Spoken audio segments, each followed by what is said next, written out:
What is the creepiest thing you've seen in the woods, or in the mountains, or in deserts, or caves, or in small towns, or in remote or rural areas, or while on large bodies of water, or while on an aircraft or a nautical vessel?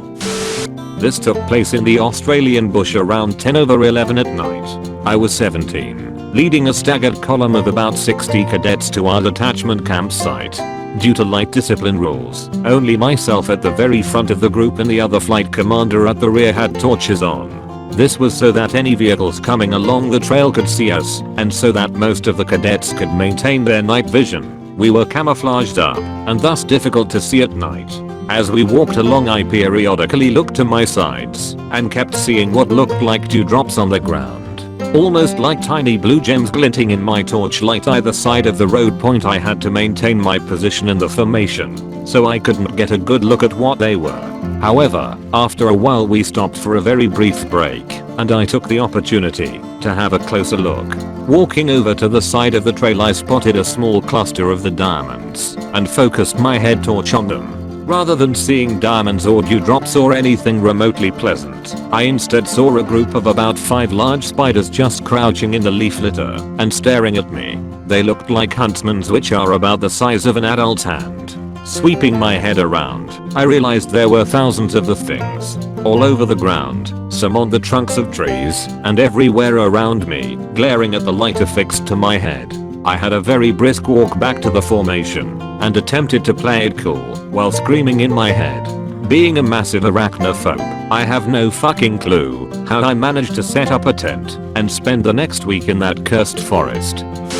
I'd been at football training with a few of my cousins, when I was about 10 years old. We decided to take a walk before our parents picked us up, so we went along the canal towpath. My cousin looked down in the canal, and saw a really nice jacket floating along, and being a weird scavenger person decided to reach in to fish it out. Well, the jacket turned over, and so did the man wearing it. He also had no face left. Not gonna lie, that was rough. That must have been terrifying. What did you do next? Ran back to the training complex, and had an adult call the police. We acted surprisingly well, to be honest. Posted about this before, but back when I was a kid, some friends and I came across people in robes chanting around a campfire out in the woods on the edge of the town we lived in. We were staying at a friend's house for a birthday party / sleepover, and went for a late night walk. This was back in the late 80s during the Satanic Panic. Looking back now, I'm sure it was just some teenagers goofing around, but at the time it scared the living bejesus out of us. One of the girls with us had a panic attack and started hyperventilating. Got pretty serious, but we finally managed to get her calmed down. It's 2 AM. We're in a tent in the woods in Maine. I'm about 8. Mom, there's something creeping around outside the tent. MMMPH, you're dreaming. Go back to bed. Mom, there really is something out there. No, there isn't. Just then, something warps on the side of the tent, hard enough to shake the whole thing. And my mother, who is entirely too goddamn tired to deal with this shit, sits bolt upright and warps right back in the same spot. And from outside the tent, we hear meow. Edit, it was a house cat. We didn't hear anything more the rest of the night. Not sure how creepy this is, but I was on a week-long camping trip with some friends, and I woke up with a weasel sitting on my chest looking at me. I never knew I could scream that loud. Was it cute though? And were you in a tent, or what? I was in one of those semi-permanent canvas tents with a wood base, and it was very cute, especially with the 4 or 5 others that were running away with it. When I looked outside, weasels are very curious and love to explore. Domestic ferrets are the same way. They're fascinated by new things and get really excited to check out anything new, like someone sleeping in the usually empty tent.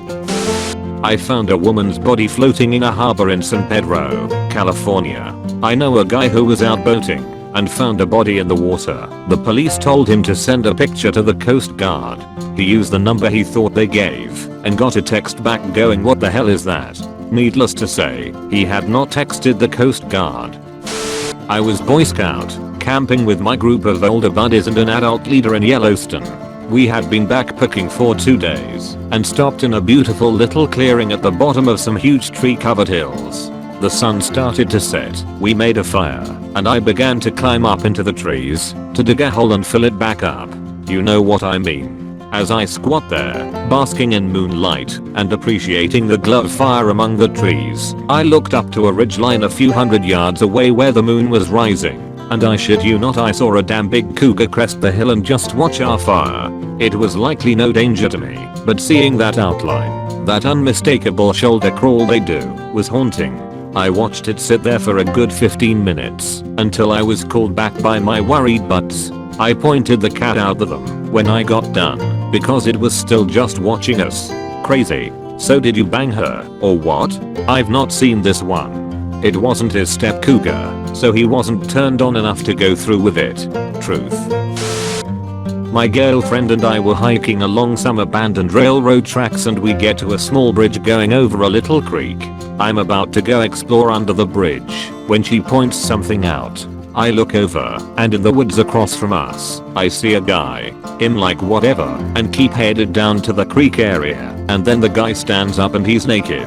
We immediately backtrack pretty quickly to get away from there and once we're like 1 minute down the trail I look back and this naked dude is just standing in the middle of the trail watching us walk away. I cannot adequately explain how much this bothers me while also giving me about 100 different questions. Do you think he would have advanced on you if you hadn't moved? Did he look malicious or just plain insane? Man, good thing there were two of you. Naked people out in the middle of the woods probably don't give a fuck about much. Just the fact that he followed us up to the trail as we were leaving made me think he might have advanced on us if we were closer. It was all around just bizarre. He mostly looked crazy, had really disheveled hair and a large messy beard which just really brought the whole look together. Walking on the beach with my boyfriend, and we had walked to a giant rocky cliff to Makiad. Somebody was just gazing at the ocean, crying and shaking.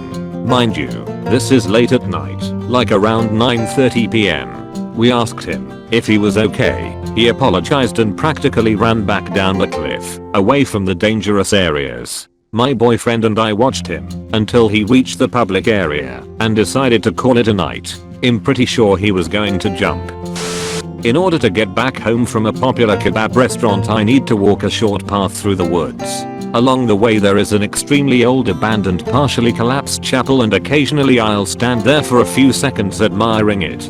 It's quite beautiful in its own way. One day during winter season I decided to rest there for a minute, so I placed my kebab on the bench right next to the chapel and just stood there taking in the scenery. It was already rather dark and the woods were almost completely silent, but right as I was about to continue my walk I heard footsteps rapidly getting louder.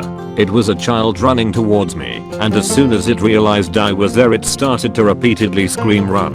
He is coming!" or variations of that same sentiment. I was a bit perplexed by the situation, so I watched the child run past me without moving an inch myself. It didn't take another second for a much more weighty pair of footsteps to appear. I could make out a silhouette in the distance which seemed to be their origin, and at that exact point in time I got really scared. As opposed to running I decided to hide in the chapel next to the altar, and after tripping over an old broken chapel bench I reached my hiding place. The footsteps got louder and louder, but right as they approached the vicinity of the chapel they suddenly went silent. About 15 seconds of complete quietness had passed, just for the words "Oh you fucking idiot left your kebab on the bench" to break the silence. Turns out it was a resident of the very same street I inhabit. His nephew was visiting, and he wanted to race him to the kebab stand. I don't know whether this was the right place to post this. Ultimately this is more stupid than creepy. My friend and I were chilling in the woods one day back in high school and see a dog walking by, later followed by this kid. He looked troubled, so we asked if he needed help. He obliged, telling us he was dog sitting for his friend and the dog got loose. So we spent a good hour following this dog and kid around, going deeper and deeper into the woods. Eventually I finally got the dog to come to me, but it wasn't wearing a collar, so I wasn't able to get a hold. My friend and I look away for just few seconds to discuss strategy, and when we turn back around the boy and the dog are both gone. It was like they completely vanished. Keep in mind it was autumn, so any footsteps could be heard from quite afar, but it was just silent. Not a single trace of them anywhere. Still don't really know what happened. Maybe they ran away real quick. Who knows? Was definitely enough to creep us out though. There's a story behind this. Boy and dog lost each other in woods and both died, but now reunited with your help. They're freed of their bond to the land and now up in heaven. Almost seems like a quest.